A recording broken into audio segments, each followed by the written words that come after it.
Muito bem, nós estamos aqui mais uma vez, eu, o pastor Pedro, Fares, pastor Pedro Gomes Neto, pastor da Igreja Calvário. Estivemos aqui semana passada não, acho que tem umas 2 ou 3 semanas, falando sobre o contexto de política relacionado com a Bíblia, né? Então, o cristão e a política, e nos posicionando politicamente pró-Bolsonaro. Não é tanto um posicionamento na pessoa do Bolsonaro, não é um posicionamento no indivíduo Bolsonaro, mas era um posicionamento levando-se em consideração as propostas do candidato Bolsonaro e levando-se em conta as propostas dele, o engajamento dele e o engajamento dos demais candidatos. Nós, do grupo, fechamos no primeiro turno com o candidato Bolsonaro. No segundo turno, não é diferente. No segundo turno, nós continuaremos a campanha pró-Bolsonaro, não a pessoa do Bolsonaro, no sentido irrestrito da palavra. Nós não estamos defendendo o indivíduo, nós estamos defendendo a sua candidatura contra a candidatura do candidato do PT, Haddad. E esse vídeo visa demonstrar, novamente, trazer algumas argumentações de por que nós assim nos posicionamos. Iremos interagir com alguns dos irmãos, das pessoas que estão ao vivo e podem fazer suas manifestações e perguntas. Mas, em primeiro lugar, a gente quer tratar aqui do texto de Romanos 13. Um texto que foi analisado pelo nosso irmão, Fernando Henrique, lá de Fortaleza. A gente costumava chamá-lo de FHC, né? Hoje, por conta da associação do Fernando Henrique Cardoso, né, com o outro lado da tesoura esquerdista, quer dizer, isso seria até um xingamento, né, para o nosso colega Fernando Henrique. Então, assim, é o Fernando Henrique Pereira, tá? Ele que é professor do Cibima, ele é formado pelo Seminário Batista do Cariri, é pastor e tem exercido seu ministério em Fortaleza. É também da área de linguística, ele faz mestrado na UFC e ele tem trabalhado então algumas questões linguísticas sobre política e trouxe um texto para nossa reflexão. Nós iremos apenas sintetizar o texto. O texto é baseado sobre o que é política e ele toma como o texto base o texto de Romanos, capítulo 13. Eu vou pedir então aqui o pastor Pedro para fazer também a sua apresentação inicial, àqueles que estão participando conosco, que estão na audiência, e logo depois fazer a leitura de Romanos capítulo 13. Sempre lembrando que, uma vez que somos cristãos, é importante que tenhamos bases bíblicas e este fundo na palavra de Deus, e evitando até assim, a idolatria política, né? Inclusive a gente também deve comentar um pouco nessa live. Mas vamos fazer a leitura de Romanos capítulo 13 até o versículo 6. Todo homem esteja sujeito às autoridades superiores, porque não há autoridade que não proceda de Deus, e as autoridades que existem foram por ele instituídas, de modo que aquele que se opõe à autoridade resiste à ordenação de Deus, e os que resistem trarão sobre si mesmos condenação, porque os magistrados não são para temor quando se faz o bem, e sim quando se faz o mal. Queres tu não temer a autoridade? Faze o bem e terás o louvor dela, visto que a autoridade é ministro de Deus para o teu bem. Entretanto, se fizeres o mal, teme, porque não é sem motivo que ela traz a espada, pois é ministro de Deus, vingador para castigar o que pratica o mal. É necessário que lhe estejais sujeitos, não somente por causa do temor da punição, mas também por dever de consciência. Por esse motivo também pagais tributos, porque são ministros de Deus, atendendo constantemente a este serviço. Está aí feita a leitura do texto. Muito bem. O texto demonstra que o Senhor Deus estabelece o governo político como seu servo, como seu ministro. No texto do professor Fernando Henrique, falando sobre o que é a política, ele deixa claro exatamente que política implica em exercício de poder. Ele baseia, logicamente, essa definição em alguns dos vídeos do professor Olavo de Carvalho. Mas não meramente nesses vídeos. A definição de política como uma relação direta de poder, em um exercício de poder sobre pessoas, sobre classes, sobre indivíduos, ela é muito bem trabalhada no livro do professor Bertrand de Jouvenel, no livro Poder, que fala sobre como o poder tem crescido cada vez mais e tem tomado medidas e dimensões estratosféricas ao ponto de um único indivíduo exercer domínio sobre milhões ou quiçá bilhões de pessoas, como por exemplo esse senhor Zuckerberg, que é o dono dessa mídia pela qual vos falamos, o dono do Facebook. Imagina o poder que aquele homem tem. Ele foi chamado, por exemplo, lá no Senado, foi chamado para prestar algumas satisfações sobre a forma como ele vinha conduzindo a plataforma Facebook, mas, quer dizer, apesar disso, nenhuma advertência direta, nenhuma penalidade grave recaiu sobre ele. Ele continua fazendo censura com as pessoas que bem entende, geralmente pessoas de viés esquerdista. Quem tem um viés de direita geralmente é penalizado ou é retirado da empresa, de forma que, nesse sentido, é necessário entendermos que alguns indivíduos exercem um poder fantástico sobre milhões e bilhões de pessoas. Não só o senhor Zuckerberg, como outros mega, ultra bilionários, metacapitalistas, que se aliam com forças de esquerda para poder penetrar territórios até onde então eles não poderiam penetrar. E eles fazem isso exatamente no sentido político da palavra, o exercício do poder, desrespeitando a soberania nacional e tentando diminuir o impacto nacional de cada país, fazendo com que esse conceito de globalismo possa ser então a tônica da coisa, ao ponto de eles poderem dizer que há uma sociedade global, mas quer dizer, quando eles dizem sociedade global, tem que ter alguém que comanda essa sociedade, e são eles. Pois bem, o professor Fernando Henrique deixa claro no seu texto que o poder, ou a política, é o exercício do poder. E aí ele coloca algumas palavras que são, vamos dizer assim, palavras-chave para o entendimento de política no texto de Romanos 13. A palavra obediência, a palavra desobediência, temos a palavra punição, temos a palavra louvor, e temos a palavra também morte, a palavra onde há penalidade de morte. Pois bem, olhando o texto, o professor Fernando Henrique observou o seguinte, que nesse texto de Romanos capítulo 13, ali há um domínio não absoluto de poder, porque o Estado ele está debaixo da autoridade de Deus, que foi quem proclamou o Estado. E por isso mesmo, este Estado ele deve seguir as normas do próprio Deus.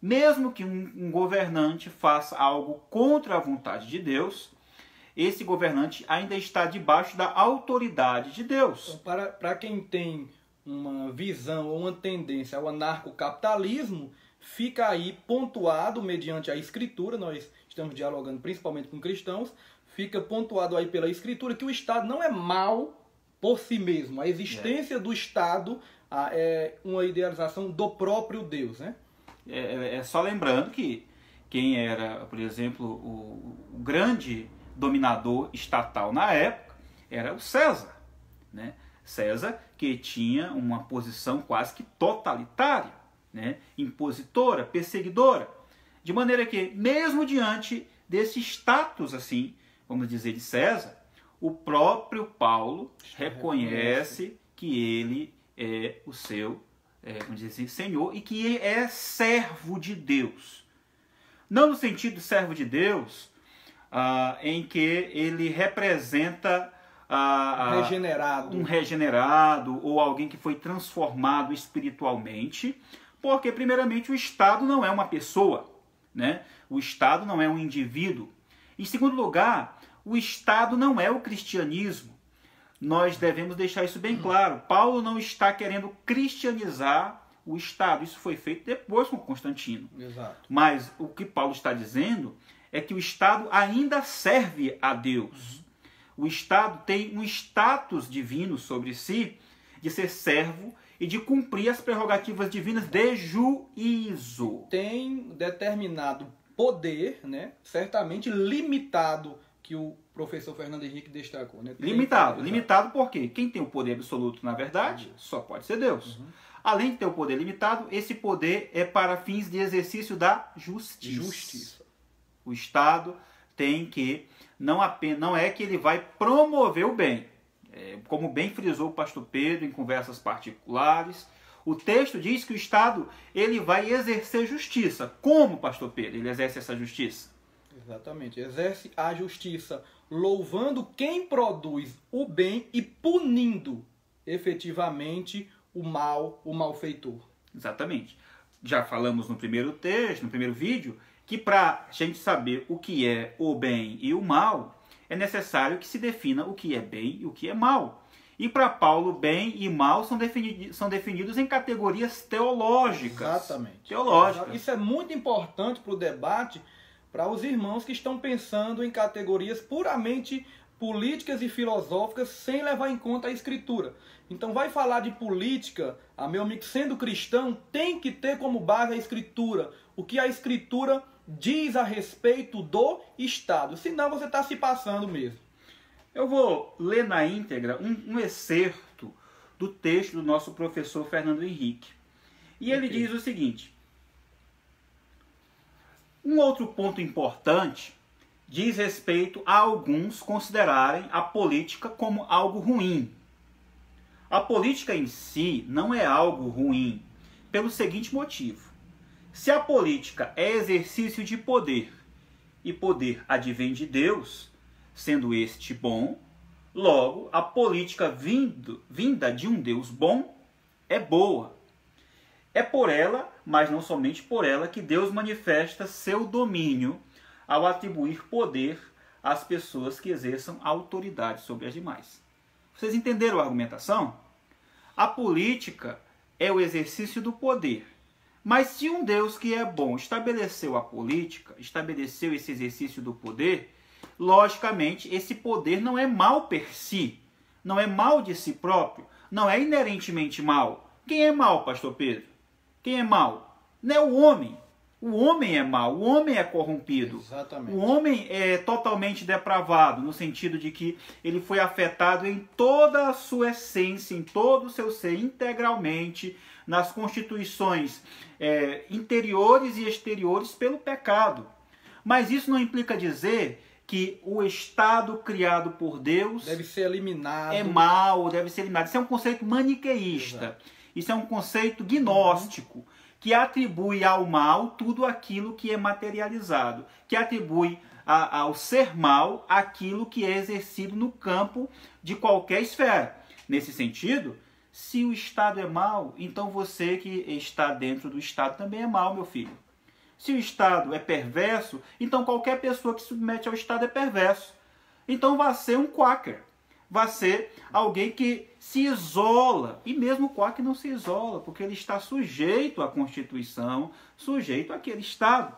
Você está entendendo? Então não dá para separar o indivíduo à parte do Estado. Ele está debaixo do Estado. Paulo tinha cidadania romana, né? Os demais apelaram para... O próprio Paulo apelou para esta cidadania, de maneira que política por si não é má. Esse é o ponto que o professor Fernando Henrique aponta. Um outro detalhe que ele diz... O domínio do texto. É bom a gente frisar essas palavras aí do domínio do texto. Exatamente. Ele diz aqui, ó, duas palavras, a palavra dominante aí é justiça, né? O domínio cognitivo é justiça. Esse exercício da justiça é feito pelo exercício do poder. Esse poder, uma vez exercido, ele tem algumas categorias. Promover, não é promover, seria exaltar o bom e punir o mal. Além disso, existe uma outra questão de justiça e retribuição. O professor Fernando Henrique continua. Duas esferas da realidade que se mostram no texto são justiça e retribuição, o que sugere serem áreas fundamentais por meio das quais a política tem sentido. Por um lado, a realização do bem é louvada. Por outro, a prática do mal é rechaçada, é punida. A justiça praticada por quem está no poder deve ser a favor de quem anda no caminho correto, bem como, ao mesmo tempo, ser contra os que praticam maldades.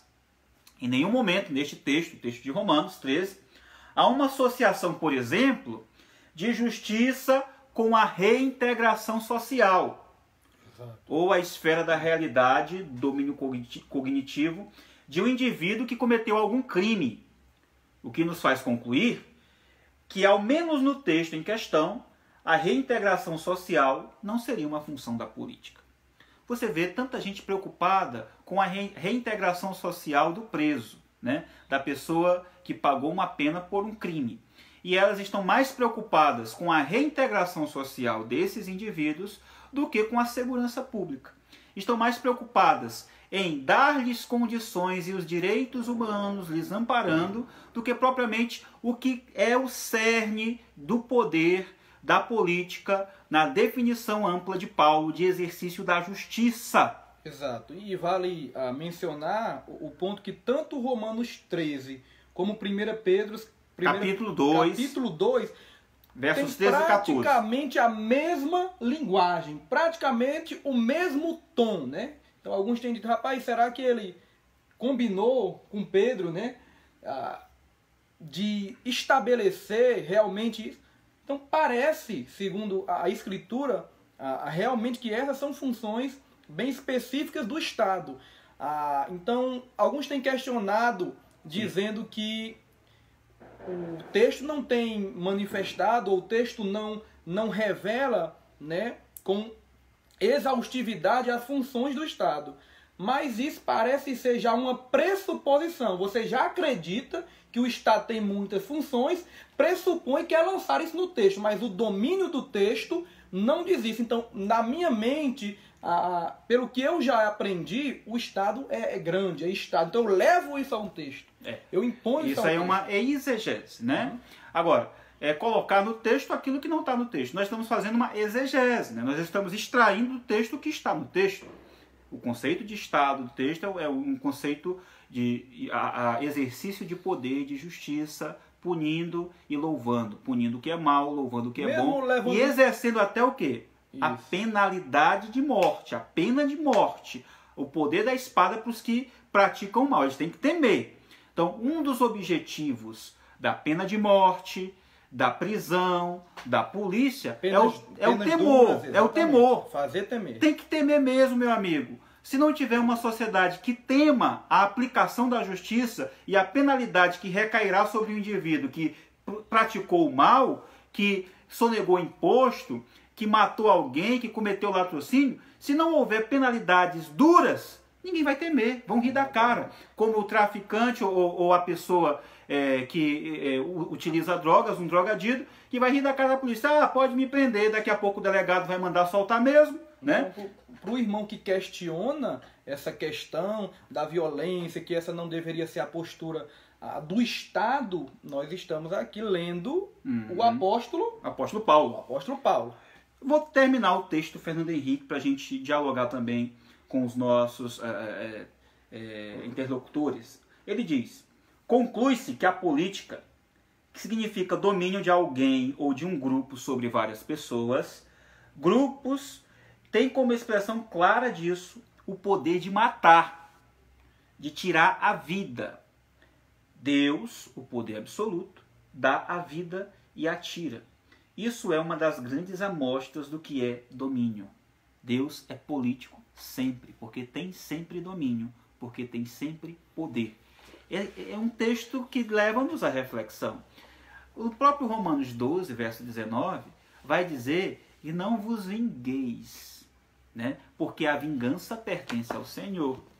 Mas, engraçado, que em Romanos 13, logo em seguida, ele vai dizer que o Estado é um agente vingador de Deus. Exato. No sentido, então, de uma questão jurídica, Quem tem o poder concedido por Deus para aplicar a justiça e a vingança contra aquele que foi, de uma certa forma, ofendido, é o Estado. Exato. Então não faça esta confusão. Nós estamos falando de função do Estado. Então muitos misturam aí com mensagens absolutamente erradas no Facebook, a nossa missão pessoal, o nosso chamado com a vocação do Estado. Não é que não são os indivíduos que vão sair como justiceiros, atirando em todo mundo. Não é essa a questão. Quem vai ter esse poder de atirar, não é atirar em qualquer pessoa, não é manipular uma metralhadora e sair por aí varrendo as pessoas da corrupção, não é isso. Esse poder terá a polícia para fazer, vamos dizer assim, valer a justiça em retaliação a uma ação, vamos dizer assim, violenta de criminosos. Exato. Então o Estado é um braço de Deus em relação à punição do mal. Claro, colocar assim. O braço de Deus, o braço vingador de Deus. Vamos então interagir aqui com os nossos interlocutores. Aqui o pastor Rubens, ele então marcou aqui o Jair Messias Bolsonaro, talvez até declarando seu voto. O irmão Kleber, que é lá de Mossoró, diz: boa noite, meu caro pastor. Nos posicionamos também contra toda e qualquer forma de comunismo, socialismo, abraços. Né? O pastor, o mestre Ferreira Rodrigues, que inclusive tem uma história maravilhosa, ele que era um gari na cidade do Crato, com muito esforço concluiu seu curso de teologia e hoje é professor de teologia, é mestre em teologia.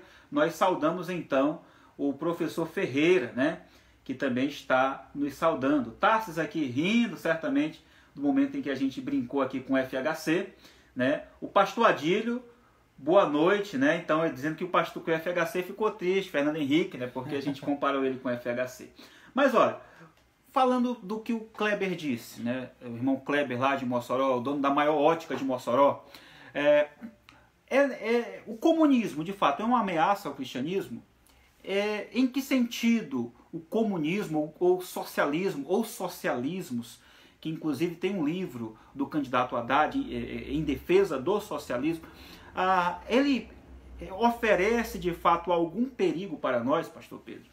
Eu creio que nas suas próprias bases filosóficas e teóricas já aponta muito a questão desse perigo, do anticristianismo, né? do próprio ateísmo, da própria ditadura que é formada ao longo e processo da luta por esse tipo de governo. Né? Então a gente sempre encontra isso na história. Não é algo utópico que a gente está criando, é algo histórico. Então isso tem ameaçado desde sempre, é um modelo que já está mais do que provado que não dá certo, mas ainda se insiste. E nesses modelos de governo, como o do PT, percebe-se ainda muito deste ranço comunista, embora muitos acreditem que não existe isso. É coisa da nossa cabeça. Tratando-se em miúdos, é uma ameaça às liberdades individuais, pois o comunismo ele prega exatamente o ódio à classe média. O comunismo ele prega uma luta de classes, ele exalta a classe proletária, a classe trabalhadora, e ele luta contra a burguesia, a classe média, a classe daqueles que possuem microempresas, empresas que possuem fábricas, os grandes empresários. E eles vão tentar então conquistar essas riquezas e tentar dividi-las com a classe proletária. Seria o paraíso proletário. Para isso é necessário então que haja expropriação das casas, para que essas casas estejam todas à disposição do Estado, e o Estado então é que vai realocar cada indivíduo de acordo com aquilo que o Estado acha que é melhor para a comunidade. Ou seja, a propriedade privada, a sua casa, a sua liberdade, a sua família será tocada. É uma espécie de religião. É uma espécie de religião que tem como ideal isso. E nós não vemos isso no cristianismo, esse ideal de querer igualar a todo mundo. Não existe essa obsessão. É assim, se a gente colocar talvez até em termos de criação, queda, redenção e consumação, seria assim. A criação seria então o bom moço, o primitivo homem que andava em coletividade, em comunidade. Quando as estruturas de poder começaram a se processar e alguns se sobrepuseram sobre outras, começa então a queda, que é justamente o que vai ser chamado, talvez até anacronicamente, mas logo depois do século XVI, de capitalismo. Então, o capitalismo é o que traz a queda e que traz então uma luta entre o bem e o mal, que é a luta da burguesia contra a classe trabalhadora. Para que a classe trabalhadora vença, é preciso uma redenção. E essa redenção vem por meio da revolução. Exato. Uma revolução violenta, uma revolução sangrenta, que ocasionou a morte de milhares de pessoas, de milhões de pessoas em vários estados, que a gente já citou, Rússia, leste europeu, a África, a América Latina, né, como um todo. E essa revolução, então, trará então as condições ideais para a implantação do reinado milenar, do milênio proletariado, que seria o paraíso proletário. Quer dizer, é um conto de fadas em que só acredita, de fato, quem não leu o livro de Marx, que fala do Manifesto do Partido Comunista, onde ele elenca com muita clareza quais são os seus intentos, né? O intento justamente só transferência de poder. Porque onde chegou, se você ler, por exemplo, o livro do George Orwell, né, A Revolução dos Bichos, você vai ver que aqueles bichos que expulsaram o fazendeiro depois estavam com os mesmos bilionários, tendo reuniões, comendo e deixando os demais bichos para trás. Ou seja, o que eles querem é falar em nome dos bichos, mas na verdade eles querem ser gente grande. Em outras palavras, dizem que estão defendendo a classe proletária, mas quando chegam lá viram granfinos, comem nos restaurantes mais chiques, viajam de jatinho, compram jatinhos pessoais, enriquecem ilicitamente e o povo amíngua. Ora, meu amigo, é só ver o que fez Fidel Castro, o que fez Nicolás Maduro e o que muitos fizeram ao longo da história. Stalin, por aí vai, né? Então, comunismo de fato é um mal que deve ser extirpado. Não, nós devemos vê-lo como um perigo. Mas com a queda do Muro de Berlim acabou, não existe mais comunismo. Que história é essa? Como que acabou? É lógico que a forma da esquerda interagir, pastor Pedro, é diferente hoje. Até porque nem é possível agir de uma maneira tão escancarada, porque hoje a gente está mais... O Brasil, inclusive, está mais de olho aberto, há uma forte pressão conservadora, então não dá mais para ter exatamente os mesmos métodos, mas existe uma ideia comum. É lógico. Sempre existe. É lógico, olha, no aniversário do PCdoB estava lá a Dilma, né, discursando com a imagem do Lenin lá atrás, né? Eles exaltam esses políticos, Lenin, tem muitos trotskistas ainda no Brasil, né? Tem muitos leninistas, tem muitos stalinistas. As reuniões recentes do Foro de São Paulo, isso é exaltado. Exaltado, dizendo que o Brasil deveria retomar o processo democrático e, se preciso, eles estariam aliados com os membros do Foro de São Paulo do Brasil, que é quem? É o PT, basicamente. Né?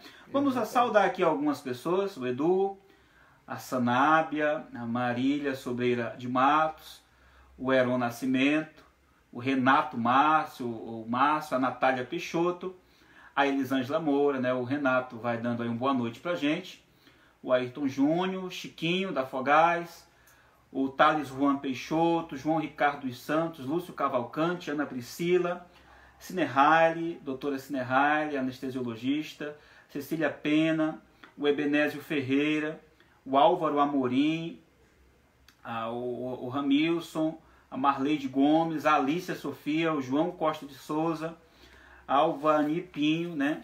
Doutora Lorena Brito também vai dando boa noite aqui pra gente, a Marleide também, a minha esposa Mina vai dizendo aí hashtag B17, né? Está conosco a Nilda, o Lico Avilar, a Cláudia Maria, o Renato, hashtag 17 já, Maria José Vieira Diogo, Fábio Henrique Oliveira Santos, a irmã Maria Diogo dá boa noite pra gente, boa noite, irmã Maria Diogo, para a senhora também, a Cristina Camussa, o Valcemir Araújo, Cristina Camussa nos saúda, boa noite para você também, a Sâmia Cristina, né, minha prima, Wanda Souza, a Mari Souza, a Marta Madalena, o João Damasceno, a Ju Almeida, lá de Maracanaú, a Vanessa Saraiva, o João Damasceno, lá da Bahia, nos saúda. Olá, João, tudo bem? O Oséias Silva, cantor Oséias, né? Nossa saudação ao amado cantor. O pessoal lá do Ponte da Gula, a Gilvânia Duarte, a Rose Sampaio, lá de Exu, Deus abençoe a Rose, fonoaudióloga lá de Exu. A Milena Alves também dá uma boa noite aqui pra gente, a Jo vai dando boa noite. A Natália, lá de Caririaçu, Danilo Faustino, estão conosco. Um ponto que a gente quer saudar todos vocês e agradecer pela vossa audiência aqui conosco. O ponto que a gente quer tratar, com base no texto de Romanos 13, vamos tratar um pouco sobre essa questão, então, do encarceramento e da segurança pública. O próprio Haddad, no seu plano de governo, e até em testemunho pessoal, em fala direta à imprensa, ele disse que quer diminuir a massa carcerária. Ele quer diminuir a quantidade de pessoas, o contingente de pessoas presas.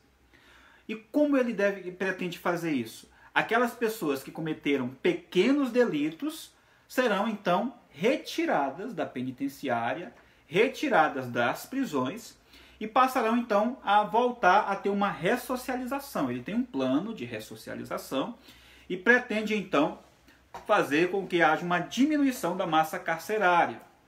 Já o candidato Jair Messias Bolsonaro pensa diferente. Ele acha que isso seria favorecer condições que aumentem a violência urbana. Então, você não deve meramente só manter os presos lá, mas você tem que dar condições à sociedade de continuar vivendo ao ponto de ela poder portar livremente o seu celular, né? Não é nem o porte de arma, é o porte de celular na rua. Porque se você vê muitas vezes duas pessoas que vêm numa moto, e geralmente do sexo masculino, você já fica logo preocupado. Será que é um assaltante?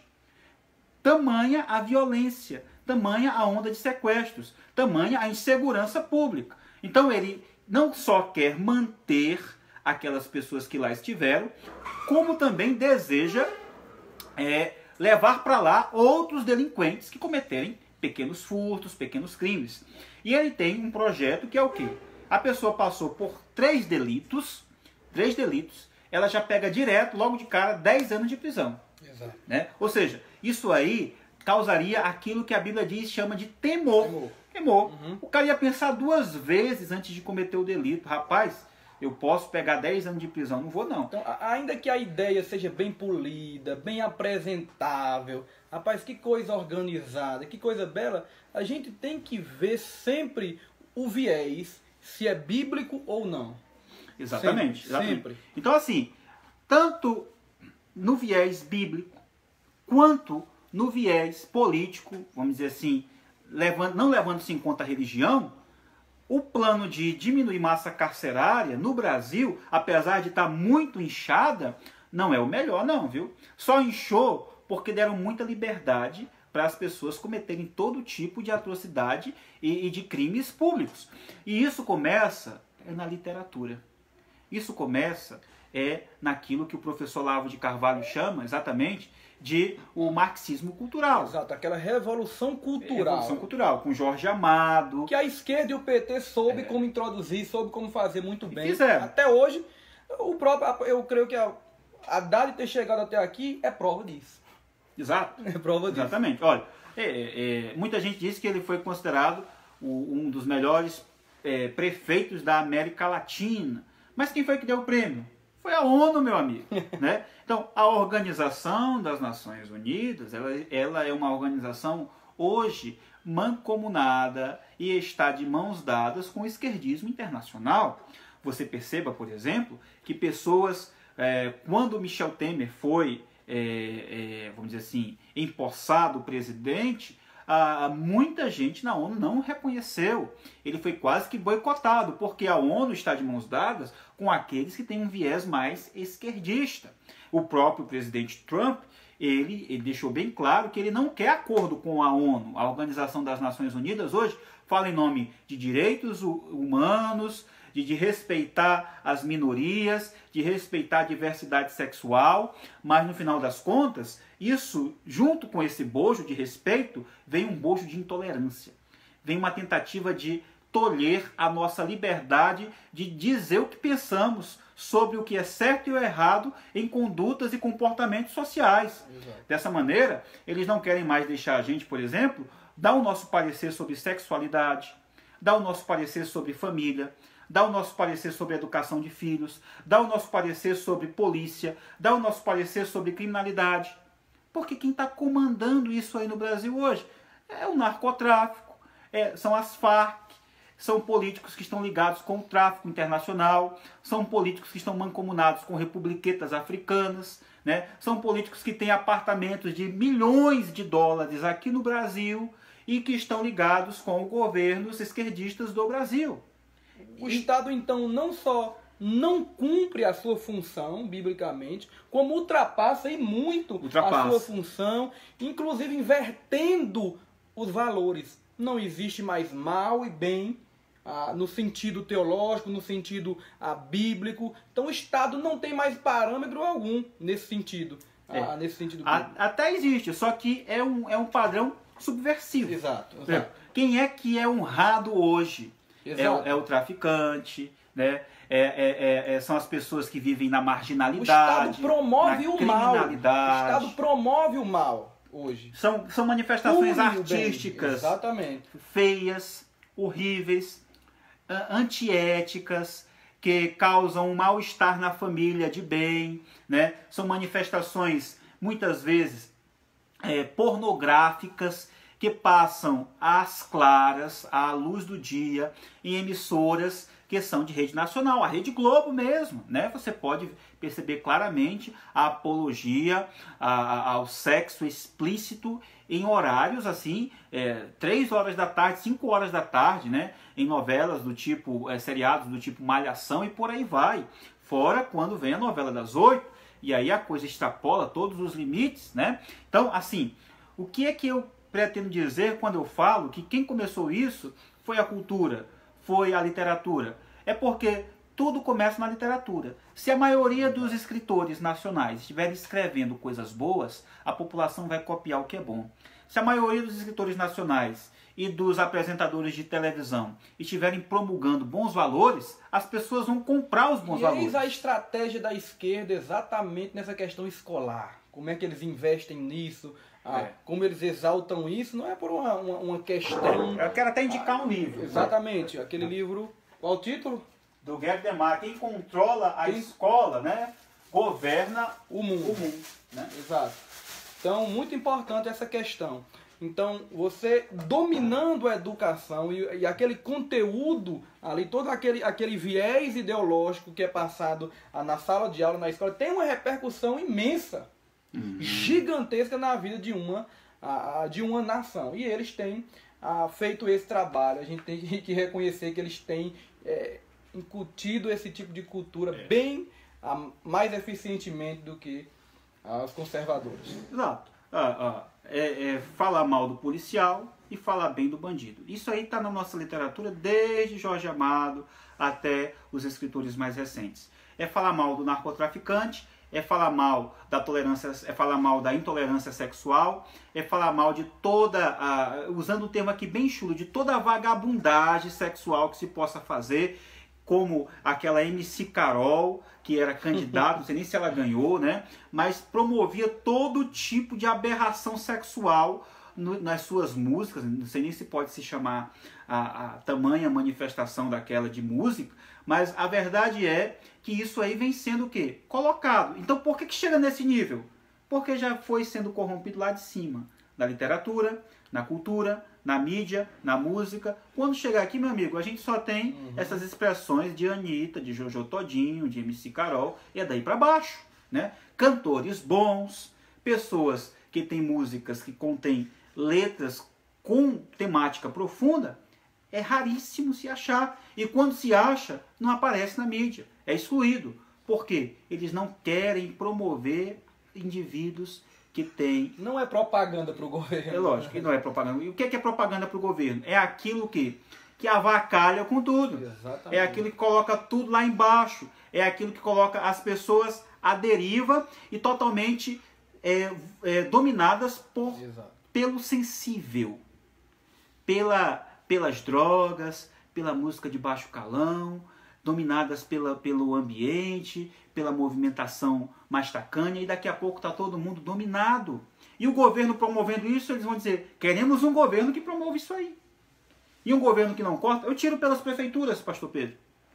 Se uma prefeitura não promover festivais que tragam cantores, que são considerados cantores top de linha no Brasil, né, de Wesley Safadão para cima, o povo reclama do prefeito, porque não está fazendo nada pela cultura. Então fazer algo pela cultura hoje é trazer um Wesley Safadão, é trazer cantores de top, bandas de axé, bandas de forró. Isso é cultura hoje. Agora, fale em criar uma filarmônica municipal. Fale em criar uma banda municipal. Fale em ensinar música clássica, ensino do piano no município. Você acha que as pessoas vão querer? Não vão. Eu inclusive, já estudei em escola federal. Cefete bem sei o que é aquilo. Na realidade, eles nem seguem direito os livros. Manda todo mundo fazer um círculo e começa um debate, e ali é doutrinação pura. Doutrinação. E na época, muitas vezes, eu nem percebia aquilo que estava acontecendo, mas é assim que a coisa anda. Olha, o livro é esse aqui, ó. Vai ficar investido, mas é quem controla a escola governa o mundo, do Gary DeMar, né? Então aqui o livro, né? Quem controla a escola governa o mundo. Aqui foi uma indicação, já li esse livro 2 vezes, e fui recentemente a irmã Abigail Tavares,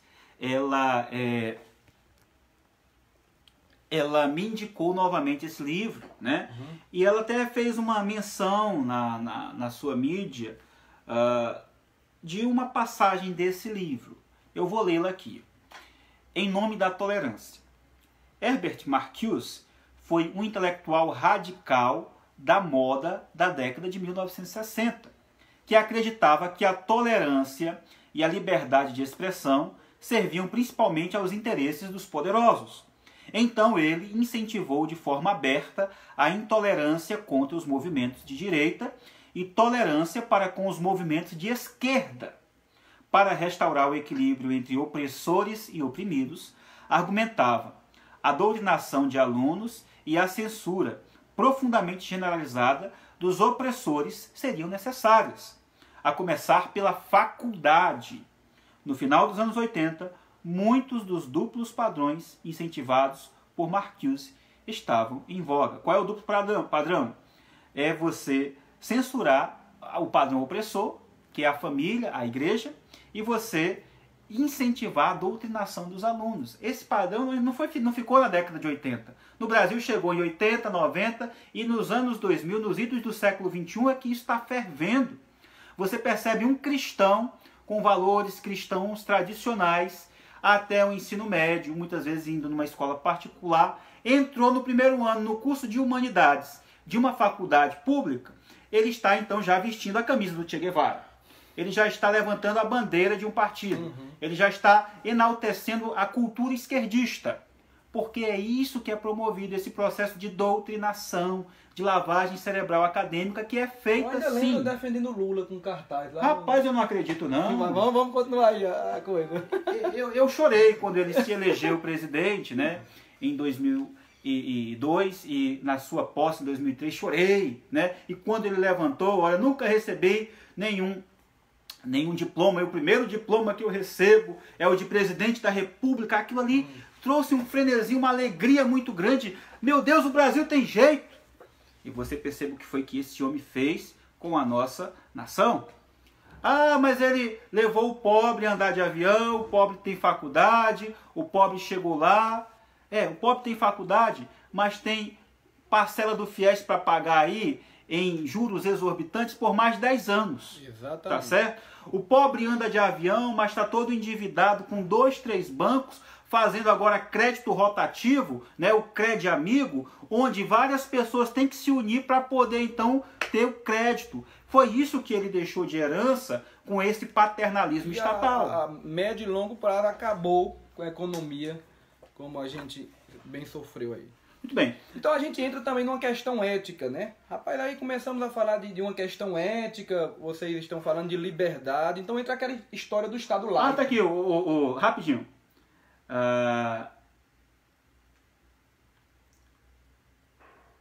Os homens lindos aqui. Obrigado, viu, Ítalo? Você realmente esteticamente é uma beleza.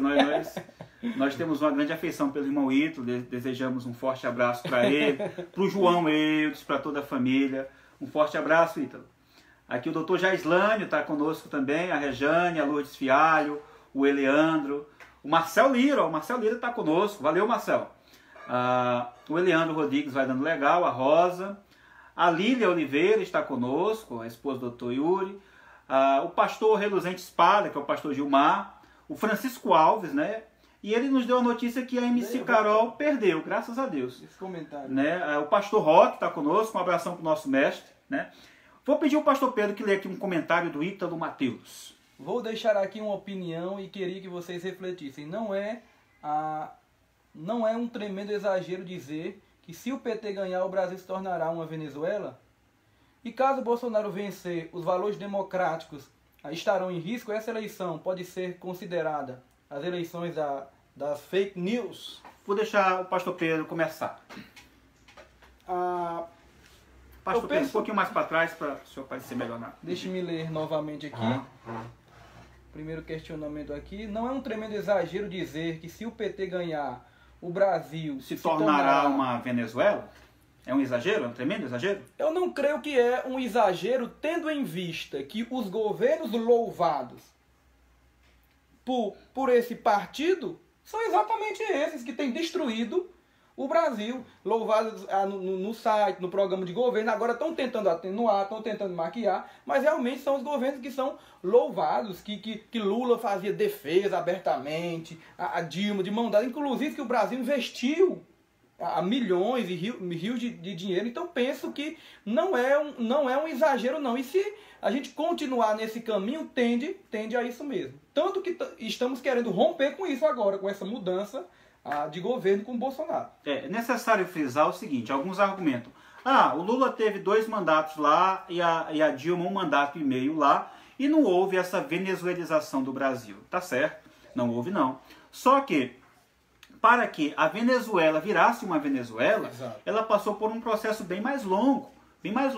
Para que Chávez, vamos dizer assim, tivesse a estrutura de poder que ele teve de se perpetuar vários mandatos no poder e quando morrer deixasse Maduro no poder, e o Maduro, exato, também fechasse o Congresso. Foi uma coisa do dia para Foi do dia para a noite, não foi algo repentino e súbito, passou por uma série de processos que envolvem, primeiramente, a geração de créditos e financiamentos para pessoas de baixa renda, com dinheiro público, paternalismo estatal. Então as bolsas foram concedidas lá na Venezuela também. Ora, isso vai gerar, num primeiro momento, uma melhoria do pobre, mas num segundo momento vai gerar um endividamento coletivo, exato, geral. É tanto prova que gerou endividamento que um dos projetos do candidato do irmão Ítalo Mateus, que era o Ciro Gomes, era o quê? Era fazer, então, tirar um baita de pessoas, não me lembro nem a cifra de pessoas, do SPC. Por quê? Exatamente. Por causa do endividamento que o governo do PT deixou para com os cidadãos brasileiros. Mas depois dessas bolsas dadas, é necessário frisar que o governo também... A liberdade de imprensa também começou a tolher, exato, a liberdade de imprensa. Como está acontecendo e parece que não estão percebendo isso. Páginas sumindo. Pessoas sendo bloqueadas do Facebook se fizerem comentários conservadores ou de direita, né? Muita gente que é conservador de direita não tem um segundo sequer publicamente em alguma emissora, vamos dizer assim, que tenha um grande ibope. Além disso, o que foi que eles fizeram? Eles fizeram uma nova Assembleia Constituinte Nacional, que é um dos planos do projeto de governo do senhor Haddad. Por causa da pressão, estão tentando recuar. Estão recuando agora. Mas veja, o que foi promulgado, declarado primariamente, fica sendo colocado como, na minha opinião, o que de fato é intentado, o que de fato está na mente. Exato. Pode se vestir de verde e amarelo, pode se dar uma roupagem nova, pode-se dizer que é contra o aborto, mas no programa de governo do senhor Haddad, está lá na página 20, que ele defende toda a liberdade reprodutiva da mulher. O que é isso? É defesa do aborto. Nós tivemos o congresso da FIGO, que é a Federação Internacional de Ginecologia e Obstetrícia, e todos estão mancomunados com a ideia de que todos os tipos de aborto são possíveis e são corretos. E estão querendo implantar a legalização do aborto no Brasil, e não demorará muito tempo para isso ser implantado juridicamente. Soube enganar por 14 anos o PT, para você ver aí a estratégia, rapaz. Se eles soube enganar por 14 anos, mesmo o povo sofrendo, eles ainda sabiam como fazer o povo acreditar. Exato. Isso também é um indício muito forte de que podemos sim chegar lá. Agora, isso não é uma coisa que acontece Outra coisa, de uma hora para outra. Desarmamento civil. Opa, Desarmamento civil. Esse é um ponto muito importante. O povo, num referendo, não quis o desarmamento civil. Mas o senhor Luiz Inácio Lula da Silva canetou e asseverou Cadê a democracia aí? Exatamente. Uhum. Ou seja, o que é que foi isto? O que é que foi isto? É lógico, teve o apoio do Supremo, né? Teve o apoio do Supremo, mas o que é que foi isto? Foi exatamente um atentado contra a soberania popular, a soberania nacional. Foi feito um referendo, por que não foi respeitado esse referendo? Exatamente. Porque ele sabe que para a implantação do projeto revolucionário que foi alistado por Lenin e que eles seguem cabalmente na sua cartilha, é necessário desarmar as pessoas. E desarmaram, dizendo que iriam diminuir a violência pública, e o índice de assassinatos no Brasil anualmente cresce drasticamente, quase que numa curva, vamos dizer assim, progressão geométrica. Lembrando ao Ítalo, que o Farid já tocou aqui, que é muito importante, tudo começa na literatura, na ideologia, nessa revolução cultural.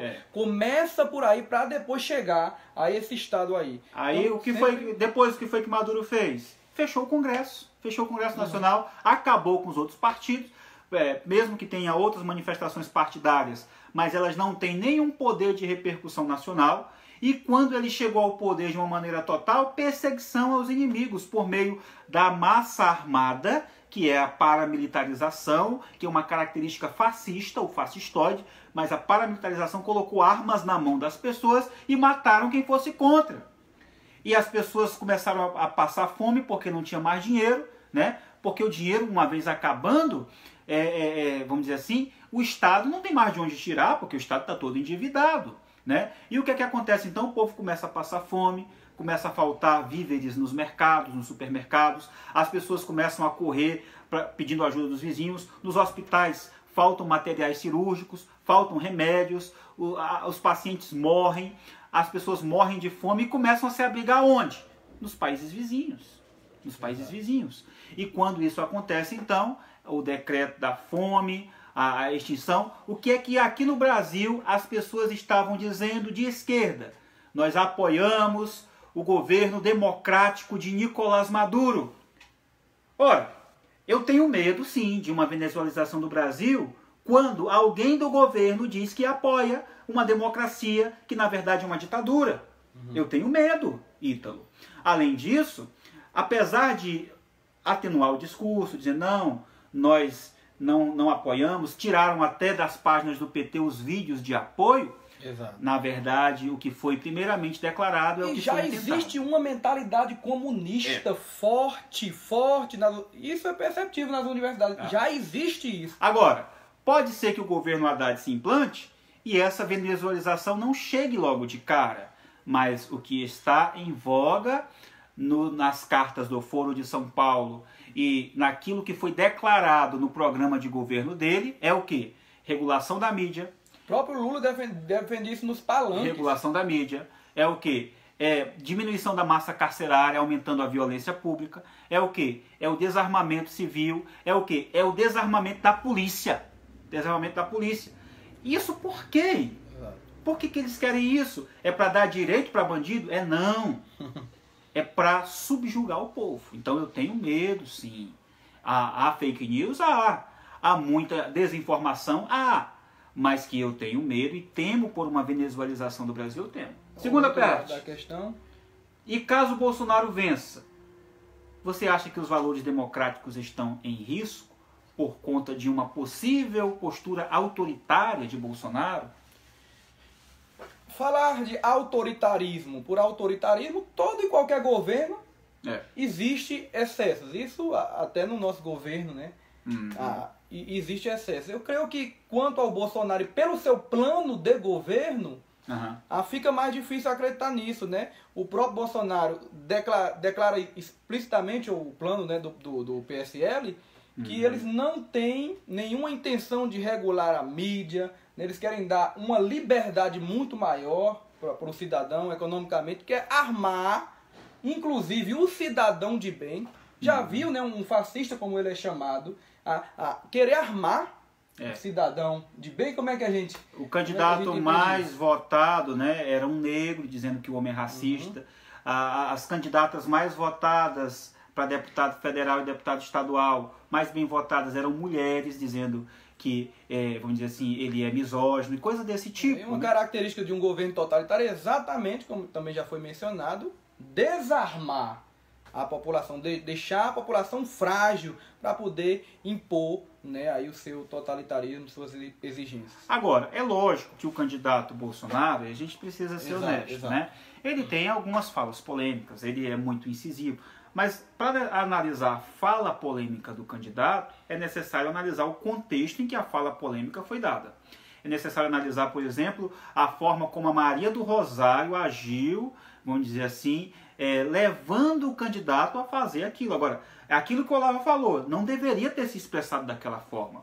Antes de ela ter processado ele, era para ele ter processado ela, entende? E é nisso que a direita, muitas vezes, ainda não acordou, né? A Ana Paula, do vôlei, né, que está tendo uma postura de direita, alguém chamou ela de nazista. Aí depois o cara viu a besteira que ele falou e foi lá se retratar. O que foi que a Ana Paula fez? Olha, colocou a advogada para responder. Aqui é a advogada dela e você vai responder pelo que você falou. De repente o cara para de fazer isso. De repente as pessoas começam a não xingar tanto as outras, porque sabe que do outro lado tem gente que tem condições de processar também e de levar a contento uma causa pública contra esses achincalhos, contra essas falas assim demasiadas de revolta, de ódio que eles têm. Ora, e se isso se torna muitas vezes o vilipêndio à pessoa, isso tem que ser sim coibido. Como? Processando. Então a direita ela tem que ser mais enérgica, mais incisiva. E o Bolsonaro só chegou lá, é preciso dizer, por causa dessa qualidade dele, dessa característica, ser incisivo, ser direto. O povo de bem dos aeroportos recebeu o mito como mito porque ele combateu as pessoas que eram, vamos dizer assim, contra o armamento civil lá no começo. Foi ele quem começou sozinho a luta, né?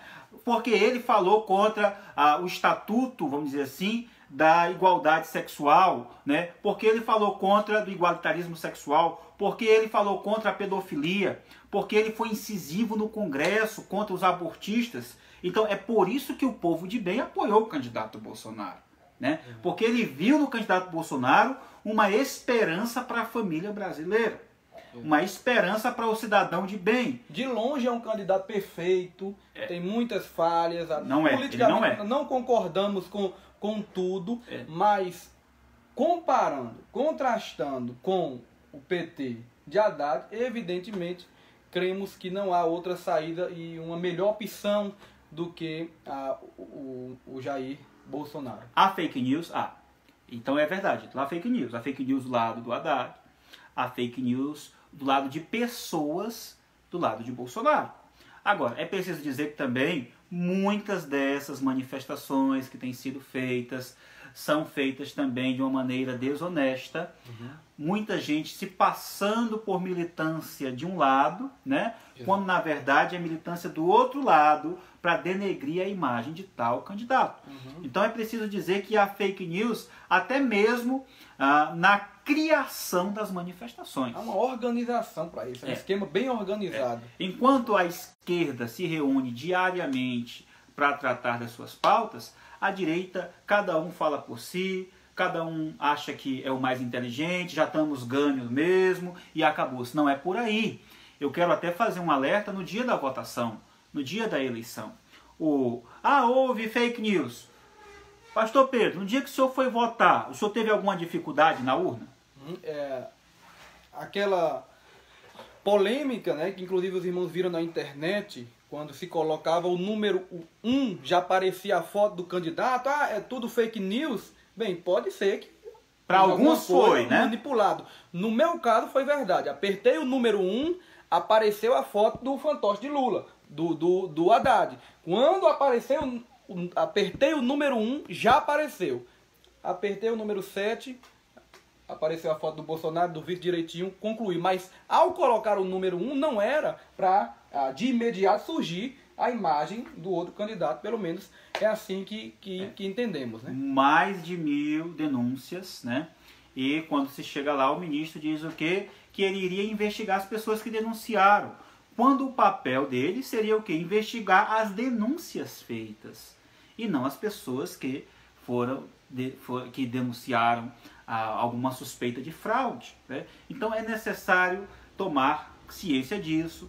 Se você tiver alguma dificuldade na hora da votação, você pode fazer a sua manifestação junto ao presidente da mesa, junto ao mesário, dizer que está tendo alguma dificuldade lá, fazer um registro de ocorrência, né? E até mesmo fazer um boletim de ocorrência, chamar o exército, a polícia que ali estiver, e chamar também, seja do lado do Haddad ou seja do lado do Bolsonaro. Não promova também fake news, né? É lógico. Analise sempre a informação. Você que é crente é uma vergonha. É uma vergonha, tem cada postagem, né? O cara nunca leu nada, nunca leu uma linha, não analisou nada e fica postando, dando uma de sabe tudo. Tem que procurar se informar para poder. Nós não sabemos, né? Coisa. Nós estamos estudando a coisa, estamos engatinhando. E essa live aqui é apenas para interagir com vocês, ouvir os argumentos e propor aquilo que a gente tem estudado. Se estivermos errados, esperamos que nossa argumentação seja refutada. E certamente, se for refutada por um viés cristão, exato, em nome da verdade, é lógico que tem categorias bíblicas e teológicas, lembre sempre disso. E entra aí a questão que se levanta contra aqueles que defendem Bolsonaro ou qualquer outro, mas a acusação é forte, da idolatria. O que é que a gente pode falar sobre isso? O que é que você poderia falar? Sim. São idólatras, né? Estão colocando imagens aí de tudo quanto é tipo. Como é que a gente responde isso? E se configura, defender o Bolsonaro se configura numa idolatria? Primeiro, quando você está em campanha, existem formas de fazer campanha. Primeiro, você pode se manter neutro no sentido de publicar no seu Facebook qualquer coisa, mas ao mesmo tempo você ser pró-Bolsonaro. Você pode também, ou pró-Haddad, né? Você pode também colocar lá no seu Facebook, como eu coloquei, né? No segundo turno eu sou Bolsonaro, né? E isso aí é o quê? É idolatria, porque eu coloquei aquela imagem no segundo turno eu sou Bolsonaro? Não é idolatria, é campanha. Eu faço campanha porque eu acho que fazer campanha é válido quando valores estão envoltos. E mesmo quando não, e sempre vai estar envolto, melhor dizendo, sempre vai estar envolvido valores na política. Porque cremos que a política é o exercício de um poder, é exercício de justiça, e nós devemos estar mais atentos como cristãos à política, porque já estivemos muito alheios a ela. E exatamente por isso que começamos com Romanos 13. Romanos 13, dando total base para o cristão estar, digamos assim, ligado ou antenado com a política, mesmo que não sendo um militante político direto, mas sabendo que o Estado tem sim, vamos dizer assim, um exercício de justiça concedido por Deus. Mas bem, a pessoa pode também vestir uma camisa do Bolsonaro. É pecado? Não é. Ela comprou a camisa do Bolsonaro e colocou, assim como ela... Voltou. Tudo bem. Tínhamos perdido aqui a conexão, voltamos. O fato de você gritar mito foi um jargão ganhado pelo candidato Jair Bolsonaro, mediante as respostas incisivas e muitas vezes até míticas mesmo, que envergonhavam seus adversários, né? Então, por conta dessas respostas diretas, por exemplo, uma resposta que ele deu no programa do Jô, e ele disse assim, então quer dizer que a solução é a pena de morte? Aí ele olha para o Jô e diz, pelo menos nenhum dos que foram submetidos à pena de morte voltaram para matar de novo. Então, quer dizer, essa resposta que envergonha, que causa um escândalo, gerou então o mote mito. Mas o fato de ele ser chamado de mito não indica, na minha opinião, não configura idolatria. A idolatria começa quando a pessoa acha que Bolsonaro é a solução para o Brasil. Quando ela acha que Jair Bolsonaro vai trazer a redenção nacional. Quando ela acha que Jair Bolsonaro é o nosso ídolo e nós lutamos por ele a qualquer custo e não reconhecemos nenhum defeito nele e começa a atenuar todos os seus defeitos. Isso é idolatria. E começam até a falar mais de Bolsonaro do que de Jesus. E começam até mais a ter esperança em Bolsonaro do que em Jesus. Lembre de uma coisa, nós estamos aqui, o pastor Almir fez uma advertência a nós, muito boa como igreja, e é a seguinte: parece que nós estamos gostando mais daqui deste mundo do que do mundo celestial. Parece que estamos gostando mais das coisas daqui, as coisas melhoraram, a economia melhorou, e a gente se acostumou a gostar tanto dessas coisas, e a ilustração que ele deu foi a de estarmos num caminho, e estamos sofrendo, estamos com fome, de repente achamos uma choupana, e entramos naquela choupana. Aquela choupana seria a melhoria econômica, onde tem comida, onde tem uma boa poltrona, onde tem ar-condicionado, e a gente entra e gosta, e não quer mais sair de lá. Mas, mesmo assim, a gente sabe que tem uma mansão lá na frente, uma mansão muito melhor, muito mais rica, com muito melhores condições, com pessoas muito mais agradáveis, mas nos contentamos com essa choupaninha aqui, e ficamos nela e esquecemos da nossa militância celestial.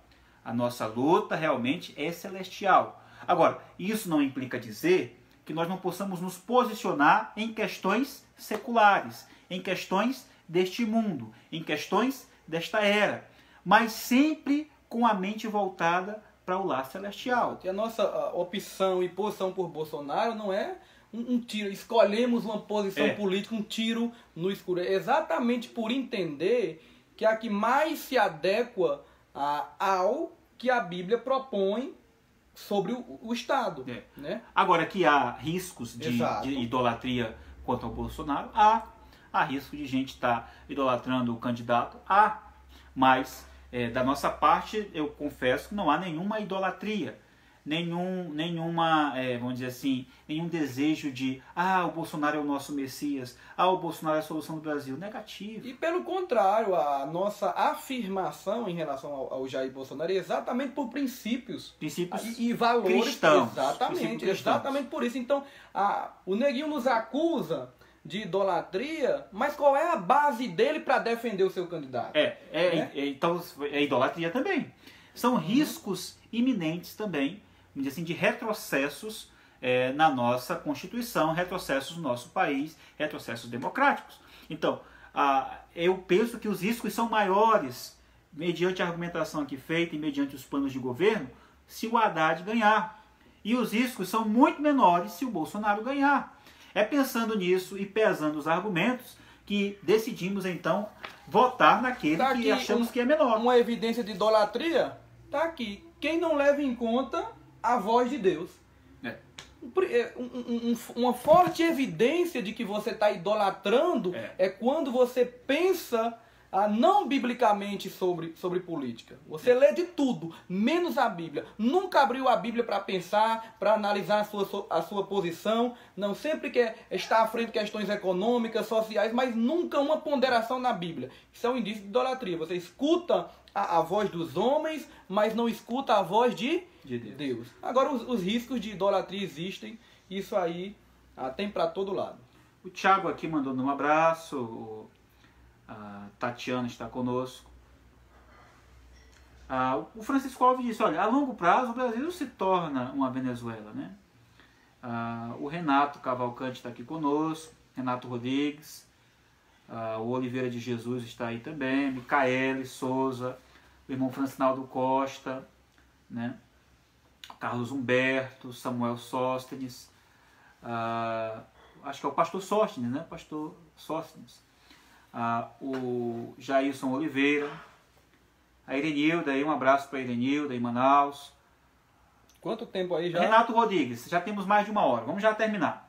Mas antes de chegar, quem tem mais chance de ganhar a eleição? matematicamente, pelos números aí, tendo em vista o primeiro turno, evidentemente o Bolsonaro. Bolsonaro, os institutos, aí o Ibope, a pesquisa do Ibope, né, deu, acho que 59-41, né? Então, quer dizer, uma margem bem grande, uma diferença bem grande, dificilmente será tirada. Ele cresce no Sudeste, ele cresce no Paraná, ele cresce em Brasília, ele cresce no Norte. Lembrando que ele tirou o quê? 8 pontos a mais, né, do que o Ibope tinha... Exatamente, tinha colocado para ele no primeiro turno. Então, a chance de vitória é tão grande que o próprio Cid Gomes, em comício pro Haddad ontem, né, no dia 15, se eu não me engano, ele manifestou claramente que o PT vai perder, né, até usando palavras de baixo calão, até criticando a estratégia do PT ao longo da campanha. Mas ele mesmo, alguém que apoia o PT, ele demonstra certamente já ciente de que a vitória do Bolsonaro será consagrada nas urnas, tendo em vista o que se percebe tanto nos institutos de pesquisa, quanto que se percebe no dia a dia, que todas as pessoas percebem. A quantidade de pessoas que se levantam pró-Bolsonaro é muito maior mesmo do que aquelas que estão do lado de Haddad. Marcos Romano, né, psiquiatra, está conosco, Paulo Gomes, Yosef Lavô, a irmã Berenice Perdigão, o Rômulo Bonfim. Está caindo muito, pastor. Está caindo, mas voltou. Rosana Neves. Não, o problema é aqui mesmo, pastor, caiu aqui também.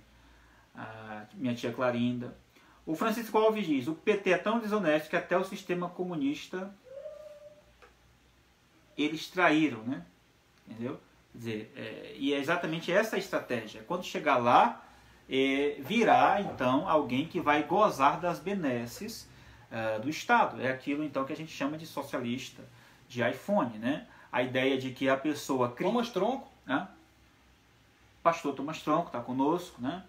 Agradecemos aí a sua presença. Ele também que declarou voto a Bolsonaro e certamente... O grupo TED tenciona aí também chamar o Thomas Tronco para uma palestra, hein? Pastor Marcos Granconato, né? O próprio pastor Roque, né? Queremos então tratar depois de uma temática muito ligada a eles, que é o dispensacionalismo. Mas voltando aqui, o grupo TED, que tem também o pastor Rafael, precisamos falar aqui. O pastor Rafael, da Primeira Igreja Batista do Crato. E o professor Fernando Henrique. Professor Fernando Henrique está também com Bolsonaro. A Mina disse que não caiu nenhuma vez, né? Mas para nós aqui, tive a impressão que caiu. O pastor Carlos está conosco. O pastor Roque escreve: tem notado alguns que escrevem sobre a posição da igreja, tentando estabelecer uma posição equilibrada, mas ao falar da direita, atribui fascismo, ignorando o conceito de Roger Scruton da nova direita e da nova esquerda. Qual a opinião de vocês? Exatamente.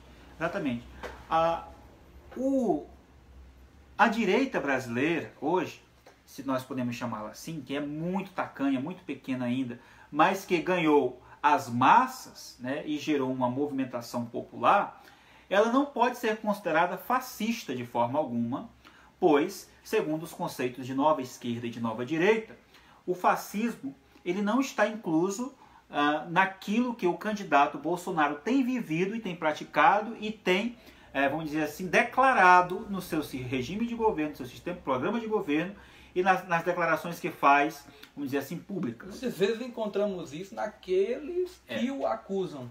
O que é o fascismo? Então, o fascismo é um regime em que ele é ultranacionalista, né? Ele tenta tomar o poder absoluto, então ele leva assim ao totalitarismo, o fascismo, por meio então de uma massa, vamos dizer assim, de uma manipulação paramilitar, e esse fascismo também tem um tom autoritarista de fato, e esse fascismo também vai ter um tom, vamos dizer assim, transcendental. Ele está acima de tudo. E ele usa até a discussão e o discurso do comunismo. Que discurso é esse? É o discurso de que o que me vindicará será o futuro. O futuro é que me vindica. E esse futuro que estabelecerá a justiça aqui no meu país, ele vai me vindicar e mostrar que toda essa estrutura passada de domínio de poder está realmente totalmente errada. E nós julgaremos eles agora e no futuro nós seremos vindicados. Como é que eles fazem isso? A paramilitarização, armas na mão dos seus correligionários, assassinato em massa e genocídio daqueles que são contra o seu poder. Vamos dizer assim, os inimigos são, vamos dizer assim, deletados mesmo, são assassinados, e esse regime autoritário impõe normas que cada vez mais dificultam as estruturas de famílias e estruturas judaico-cristãs de ter a sua autonomia e a preservação de suas liberdades. Eu pergunto, quem dos candidatos é favorável à família tradicional? Quem dos candidatos luta pró-Israel? Quem dos candidatos tenta defender os valores judaico-cristãos? Quem dos candidatos estabelece a família tradicional como modelo para a sociedade e não a diversidade sexual que o candidato Haddad, baseado na escola de Frankfurt e mais basicamente num dos proponentes principais dela, Horkheim, ele defende então a diversidade sexual e defende sim uma massificação dessa diversidade sexual, da transexualidade, da homossexualidade, da bissexualidade, da pansexualidade. Isso não é impor religião, porque sempre quando a gente vem com esse tom, né, aí já deduzem, interpretam erradamente. Não tem nada a ver com impor religião. Ninguém está obrigando ninguém a seguir uma determinada religião. Nem o governo oficialmente está fazendo isso. Mas um Estado laico não é um Estado que tem liberdade para fazer o que quiser. Nenhum fascista quis arma na mão do civil. Nenhum fascista. Então, certamente, o candidato Bolsonaro não tem as prerrogativas e as qualificações de um fascista. Se quiséssemos citar aqui alguém que fosse fascista, nós poderíamos pegar características que se coadunam, que estão mais ligadas ao fascismo, do lado da esquerda. Exato. Agora, nem por isso também podemos chamá-los de fascistas na acepção política do termo. Mas certamente eles estão mais alinhados com uma ideologia fascista, uma ideologia de domínio, uma ideologia de poder e de hegemonia do que o candidato Bolsonaro. Roberval está conosco, Rinaldo Bezerra, José Alberto, lá de Boca do Acre, Sinara, Milena aqui. Normalmente quem não tem argumento grita fascista, né? Grita fascista e nem sabe o que é, né? Eu cito aqui o conceito de fascismo do senhor Michael Mann, que é uma das maiores autoridades em fascismo do mundo. E ele define o fascismo exatamente isso. Uma estrutura ultranacionalista com ares sobrenaturalistas ou transcendentais que visa o domínio e a hegemonia do poder por meio da paramilitarização. Quem é que tem ares assim de Deus aqui no Brasil? Quem é que tem ares divinais? Quem é que é idolatrado? Quem é que não quer o armamento civil? Quem é que quer desmilitarizar a polícia? Então, por aí você tira, né? Aqui o Kleber, né? Os irmãos de Roraima estão conosco. Na escuta, mitos são vocês, não venham dizer que sou idólatra. Mito é o pastor Carlos, o maior mitador, o maior miteiro, o mito por excelência da internet, o homem que está revolucionando a forma de uma maneira bem dinâmica, humorada e inteligente, fazer política e fazer boa teologia na internet. O nosso professor Carlos Bezerra. Postou algo polêmico uma certa vez, né, sobre o anticristo, dizendo que se você quer votar em alguém por uma questão puramente social ou econômica, vote no anticristo. Você lembra aí dessa rapaz. Lembrando, até fazendo evocação ao vídeo do Iago Martins, né? Vote no Hitler. Então aqui, o Ítalo, todos aqui sabem que votei e fiz campanha para o Ciro. Como vocês veem, que grande parte do eleitorado de Ciro não vota nem no PT, nem no Bolsonaro. E queria que comentassem sobre a declaração do Cid ontem. Já comentamos. Eu particularmente acho que foi apenas lobby pessoal. Eu não acho que ele fez aquilo ali porque ele estava agora do lado do Bolsonaro ou algo desse tipo, ou fazer alguma coisa. Não, foi um lobby pessoal, minha opinião. Ele falou aquilo porque ele percebeu nitidamente que as chances do Haddad ganhar são mínimas. E também talvez está implícito aí um certo ressentimento porque o Lula não o apoiou mais diretamente. Porque o Lula não levou o apoio do PT a uma candidatura dele, fortalecendo a sua candidatura e levando a ter mais chances de ir para o segundo turno com o Bolsonaro. Talvez por isso o Cid, então, fez aquelas declarações demonstrando até mesmo que, quem é Lula? Lula está preso, né? Meses antes da eleição, o próprio Ciro falava em soltar o Lula, em um tom bem amigável. Então, eu creio que é questão de ser oportunista ou não. Eu também não acredito nesse antagonismo gigante entre o PT e Ciro Gomes. É tão Gomes. antagonista que estava lá no palanque. Eu não acredito nisso. Creio que é muita ingenuidade você acreditar nesse antagonismo Ciro e PT. Não. O homem foi ministro dele, né? Ele esteve lá. Então, assim, apesar disso, é lógico que eles tentaram se isentar, eu penso. Então, houve uma tentativa de se isentar. O Ciro viaja, está lá na Europa, né? Até porque o cenário atual, ele clama por algo diferente. Exato. Então, ele já declarou que não iria apoiar o Bolsonaro, mas declarou um apoio crítico ao candidato do PT, mas esse apoio crítico demonstra-se, então, num certo sentido, uma isenção em sua viagem, senão ele estava nos palanques, do lado do Haddad, e o próprio Cid, que está ali, ele até diz de uma maneira mais direta, eu penso que ele quis dizer, mandar um recado para o Camilo. Camilo é cria minha. Está aqui ele de trás, está aqui ele atrás aqui do palanque, mas ele é cria minha. Fomos nós que elegemos o Camilo. Então, quer dizer, ele está um tanto quanto ressentido por não ter tido o apoio e a votação que ele queria ter, né? Falou até que apoiou o Eunício, por que não apoiaria o Haddad? Né? Então, é difícil de fazer uma análise aí de quantos votos a mais para o Bolsonaro, como é que isso vai ser dividido. Exato. Mas assim, eu penso que o Ciro Gomes... E eticamente, a questão de plano de governo, se a gente comparar o plano de governo com o Bolsonaro do Ciro Gomes também, você vai ver que se alinha muito mais com a questão do PT, inclusive com pautas até mais... Como que eu poderia dizer? Explícitas. Né? Em relação àquela... Em leis contra a família. Eu acho que o Ciro Gomes, quando era apertado em questões éticas, ele resolvia não falar. Porque ele não queria se cumprir. Não, isso aí eu não falo não. Não, isso aí eu não falo não. Por quê? Porque ele deixou claro em discursos anteriores, em palestras anteriores, em debates anteriores, em universidades nos Estados Unidos e até aqui mesmo no Brasil, que ele era contra o moralismo, o falso moralismo, a moralidade católica, né? Então, ele não está do lado da igreja. Ele não tem uma simpatia pela igreja e pelo cristianismo. O lado dele, penso eu, no sentido ético, é dessa diversidade sexual, diversitarismo sexual. Então, penso eu que isso ficou... Ele incluía a ideologia de gênero. Ideologia de gênero. Ficou claro em algumas manifestações dele. Aí a mina pergunta, e aí, Boca do Acre 17, Boca do Acre é minha terra natal, que eu amo muito, mando um abraço. Tempo já tá. Os meus cidadãos bocarenses, e aí a Sinara disse que aí. Pois bem, vamos terminar, deixa eu ver se tem mais alguma fala aqui. Pastor Carlos. Foi apenas jogada política do Cid. Ele, prevendo a derrota, resolveu sair fora, para mais à frente se mostrar como opção, apoiando o Ciro. São espertos demais.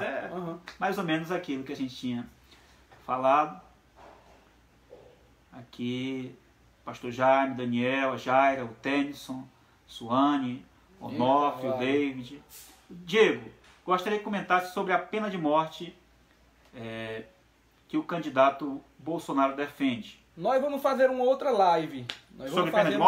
Sobre isso, armamento e outras questões. Pedimos o nosso abraço. Pastor Pedro, então, vamos caminhando aqui para o final da nossa live.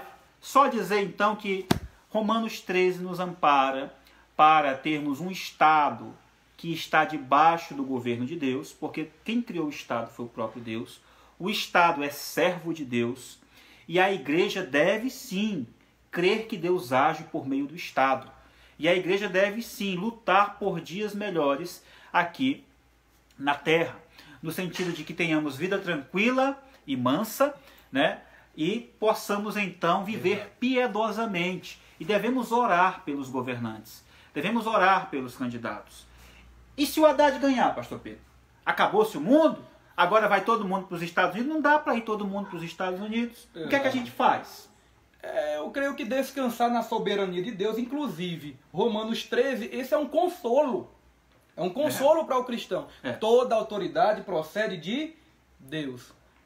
Deus que colocou lá por algum motivo, por alguma razão, ele sempre é sábio, justo e bom. Vamos descansar na sua soberania, sempre lutando pelo Evangelho e crendo na sua redenção, a futura, plena e final. É nele que podemos confiar. Nós cremos que Bolsonaro tem o melhor plano de governo para o Brasil, mas nós não somos bolsominions no sentido de idólatras dele. Nós não cremos que Bolsonaro é o redentor do Brasil.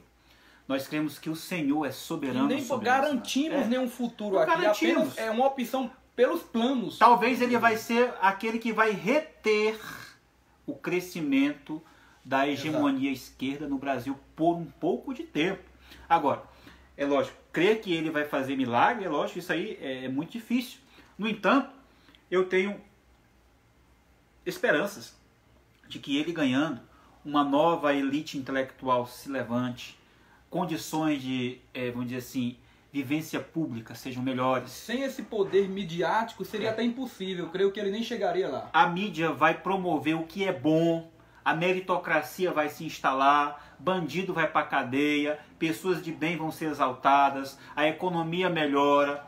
Eu penso nisso. Agora, e os crentes que votam no PT? É bom que a gente fale um pouco sobre isso também. Nós não estamos dizendo, meu irmão, que você mereça ser disciplinado. Nós não estamos dizendo isso.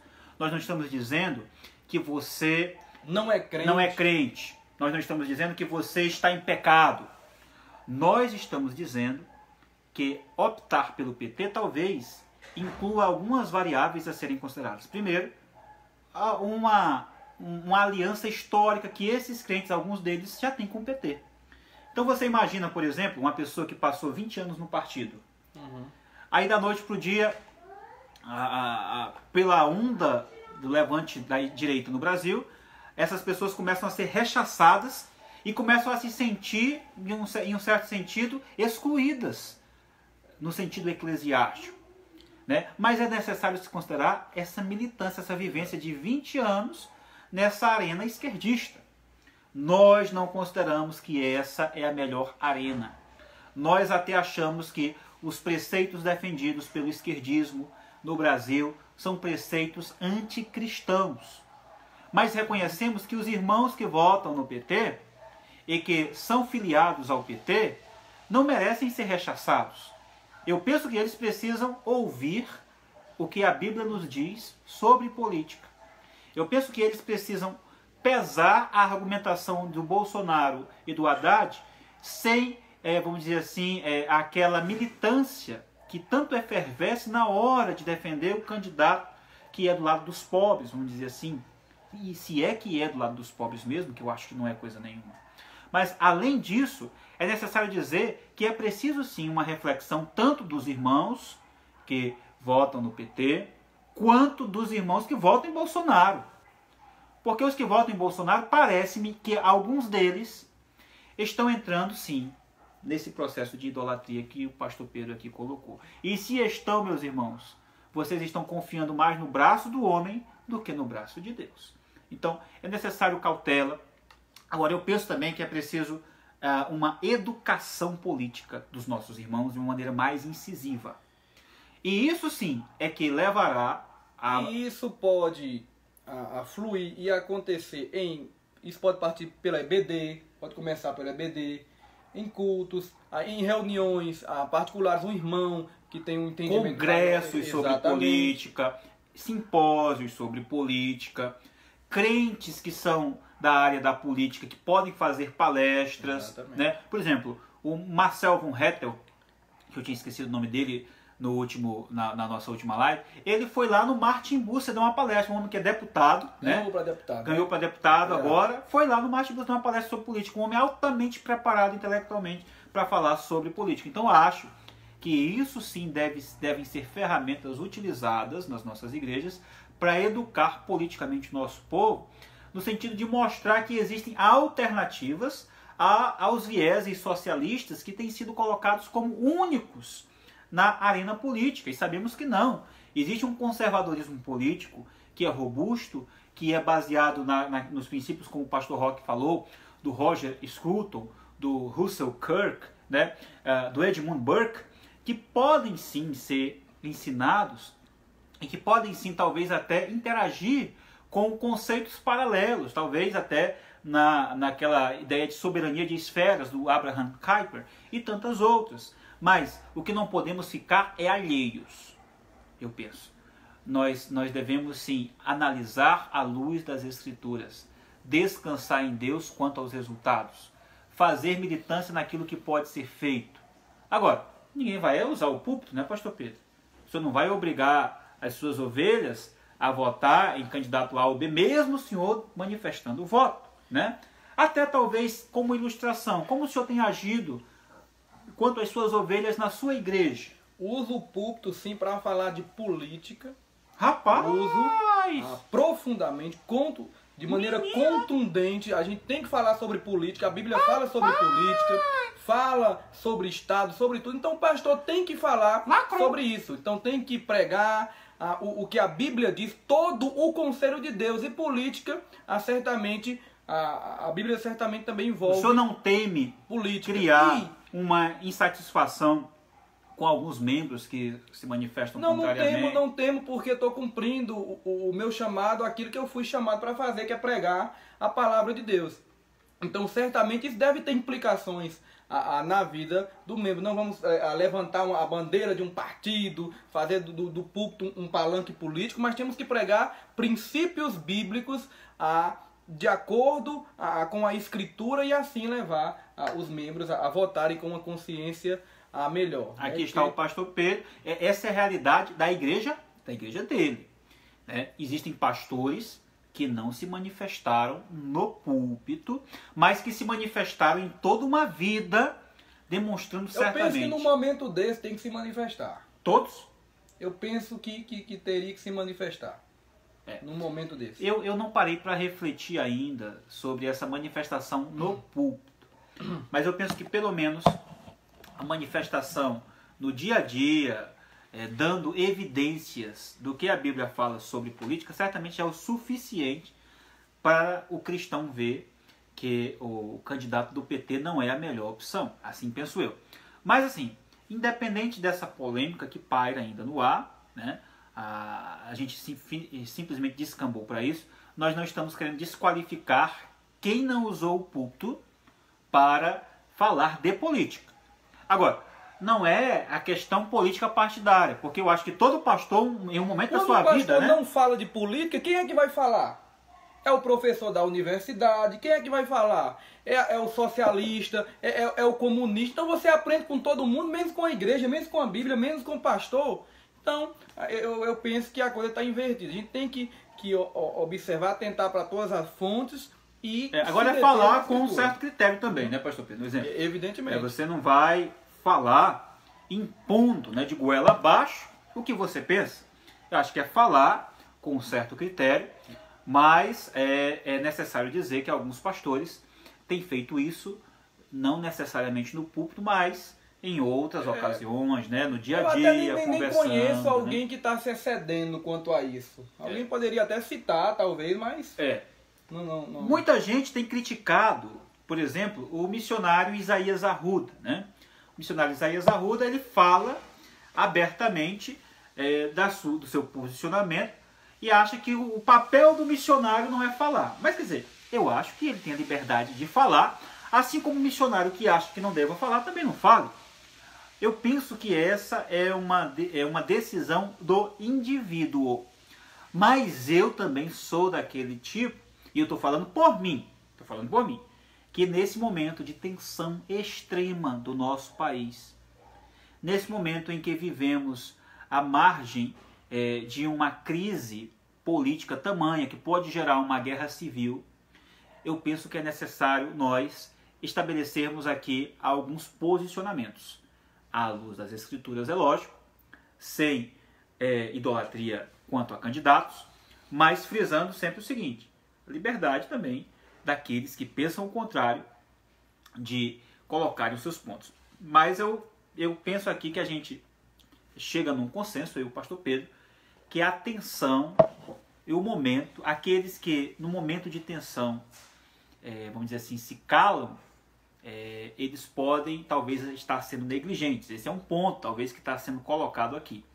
Mas quem somos nós para julgar isso aí? Nós estamos apenas de acordo com aquilo que a nossa consciência nos atina a fazer. Mas não estou aqui para julgar aqueles que não o fazem. Apenas expondo o que pensamos sobre política e desejando que Deus os direcione nos seus votos. Se Deus permitir... Mas a nossa indicação... é Jair Bolsonaro. Jair 17. Bolsonaro 17. Muito obrigado. Tenham todos aí uma boa noite e que Deus os abençoe.